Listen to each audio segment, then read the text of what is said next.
5 reasons why narcissists always get angry when you do this to their face. Navigating the company of a narcissist requires constant vigilance and careful consideration, as predicting their triggers or the intensity of their reactions is impossible. In their presence, you find yourself scrutinizing every word and action due to the unpredictability they bring. The slightest remark can provoke their impulsive and reactive nature. But why are narcissists so prone to such reactions? Welcome back to the Exposed Narcissist channel, where in this episode, we'll explore 5 reasons behind the heightened reactivity of narcissists.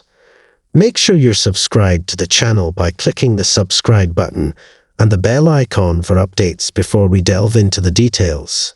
Stick around until the end, as the 5th reason will be the most intriguing. Let's get started.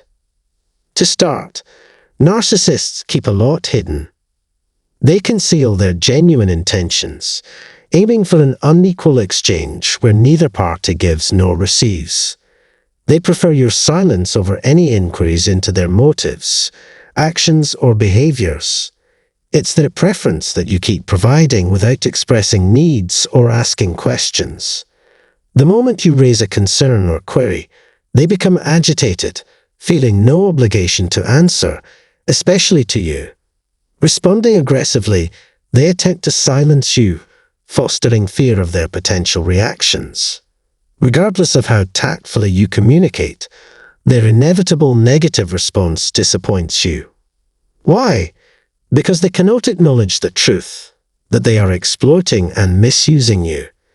To mask their true nature, they adopt various facades of normalcy and altruism, occasionally clouding their reactivity to retain your attention and instill false hope.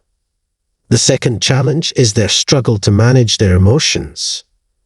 Narcissists develop an early skill of disconnecting from their emotions, severely hindering their ability to regulate their feelings.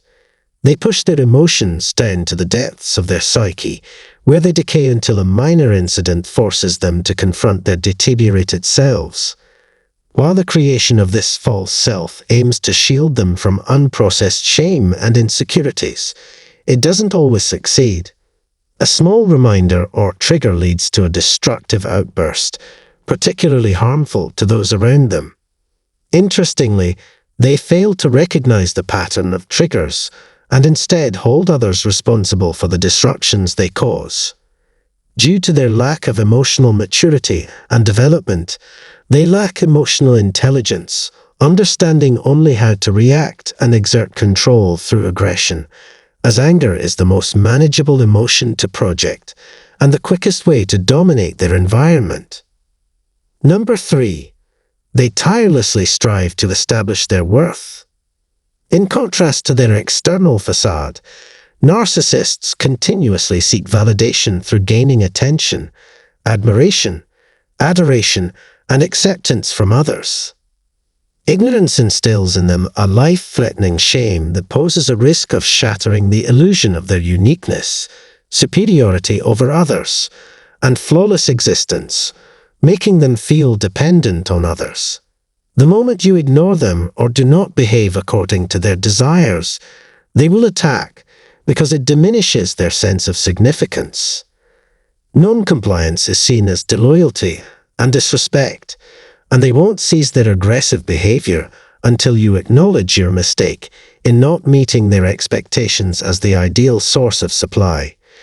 In reality, a narcissist will never admit that they are more dependent on others than a codependent, existing through them. From my perspective, narcissists are distorted codependents since they rely more on your approval than you do on theirs, despite your attempts to convince them otherwise. The 4th reason is that they experience pressure to appear flawless. Internally, they feel the strain to maintain an impeccable appearance. Narcissists consistently grapple with feelings of shame and inadequacy on an unconscious level due to their lack of a genuine sense of self. To suppress these emotions, they need continuous validation from others. In an attempt to conceal their humiliation and inadequacy, They sustain grandiose delusions and present themselves as flawless. They strive for perfection through extreme control, but reality often falls short of their expectations. It is acceptable for ourselves and our actions to be imperfectly perfect, as nothing is flawless. However, the narcissist struggles to accept this truth. They become angry when they realize that an object or individual cannot be as flawless as they demand it to be. Acknowledging their inability to achieve perfection is challenging for them. Consequently, they set unrealistic standards for both themselves and others, which ultimately evade both parties. Their narcissistic injury ensues as they coerce or penalize others into continual striving, but more is never enough. They remain oblivious to the consequences of their actions and erroneously hold others accountable for everything that happens in their lives. Fifthly, they are unable to handle criticism.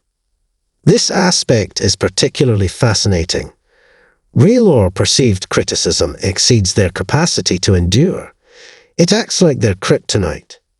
Criticism brings forth all their repressed feelings of humiliation, leading to a loss of control.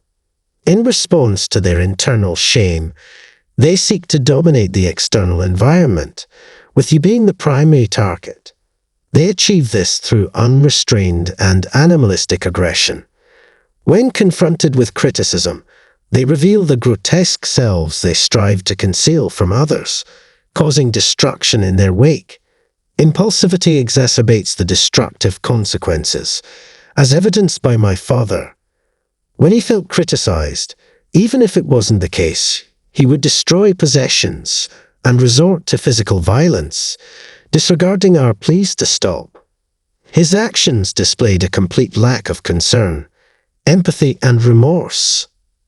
In conclusion, a narcissist exhibits an extremely unpleasant reaction when they perceive criticism or receive negative feedback. This concludes today's discussion. If you found this episode enlightening, your subscription, like, and comments on this video would be greatly appreciated. We'll reconvene in the next one.